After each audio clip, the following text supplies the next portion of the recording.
Hey, it's Tuesday, January the 6th of 2026, and my name is Tom Rigsby. Welcome to your ReadyCore Daily Brief.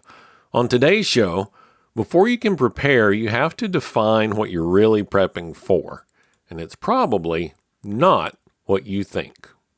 We'll get to that in just a minute. First, let's get you up to speed with the latest from the RISAT team and your daily SITREP. This is your AMCON Daily SITREP for January the 6th, 2026. Up first today, a major cross-country storm system is expected to bring rain, snow, and severe weather threats to millions by late this week. The storm will move into the plains and upper Midwest by Thursday, carrying the risk of up to an inch of rain in the southern plains and snow from New Mexico north into Minnesota.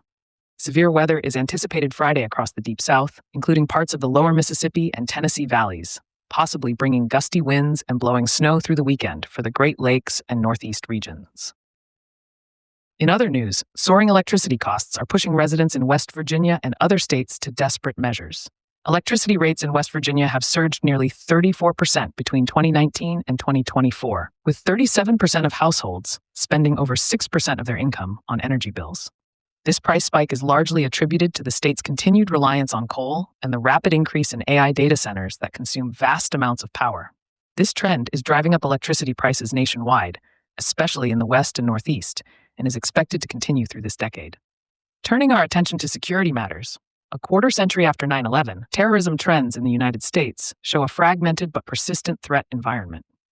Most terrorist acts in 2025 were carried out by lone actors or small networks, motivated by overlapping ideological, religious, and personal grievances, rather than coordinated campaigns. Authorities anticipate that 2026 will see continued low-intensity violence, often targeting public spaces, transportation, and symbolic sites, especially around significant anniversaries like September the 11th. Protests and civil unrest continue across the country, with various groups demonstrating on issues ranging from government policies to energy concerns. Notable protests scheduled for today include events in Los Angeles, California, and Fort Wayne, Indiana. Citizens are urged to maintain situational awareness when attending public events, report anything suspicious to authorities, and share relevant information with RISAT teams via regional communication channels. Finally, a quick look at today's weather. Pacific systems will bring heavy mountain snow to the Pacific Northwest and parts of the interior West, with wintry precipitation spreading from the Great Lakes to New England through Tuesday.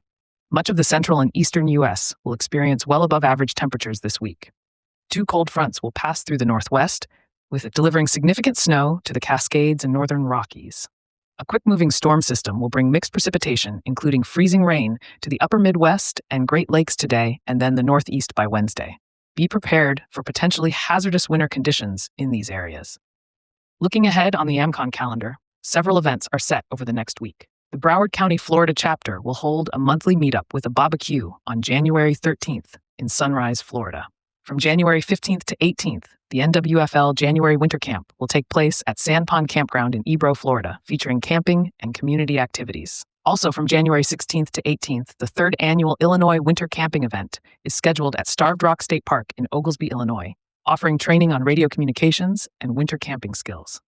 On January 22nd, the Oklahoma Ready Corps will host its January meeting in Norman, Oklahoma, and later January 24th and 25th, the Southeast Regional Winter Field Day exercise will occur in Tupelo, Mississippi, with in-person training and local events encouraged. Members can access the American Contingency Members-Only site to get the full report and more in-depth analysis of today's stories, along with practical preparedness tips, training opportunities, and resources to help you, your family, and your neighborhood stay crisis ready. When Ryan and Emma first joined their neighborhood team, everyone went around the circle answering one question. What are you preparing for? One guy said economic collapse, another one said cyber attack, and Emma said snowstorms.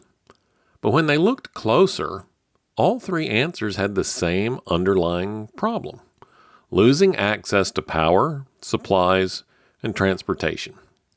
Different causes, same impacts. That's when it clicked. The event is less important than how it changes your life. When you begin assessing your risks, start broad. List the things that could disrupt your normal routines: weather events, job loss, regional unrest, infrastructure failure, any of those things, whatever applies to you. But then you have to translate each one of those into its practical impacts. For example, a hurricane is going to lead to power outages, limited mobility, fuel shortages. Civil unrest might lead to supply chain disruptions, communications breakdowns, or movement restrictions. A job loss could create financial strain, limited access to resources, and changes in priorities. This approach helps you focus on what preparedness really means, sustaining your lifestyle through disruption. You can't control the event, but you can prepare for the effects. That's how one skill, one kit, or one habit can serve you in a dozen different crises. It's the difference between reactive prepping and intentional readiness. So tonight I want you to grab a sheet of paper, or even better, open your notebook. Write down 3 events you're most concerned about.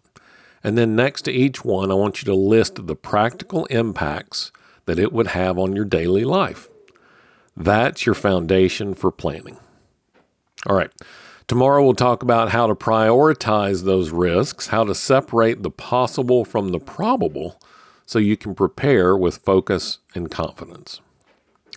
Thanks as always for listening to the AMCON and Ready Corps. See, I did it again. Thanks as always for listening to the Ready Corps Daily Brief.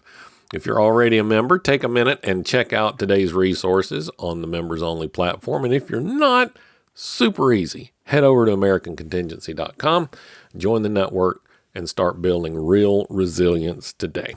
I'm Tom Rigsby. Stay alert, stay ready, and I'll talk to you tomorrow.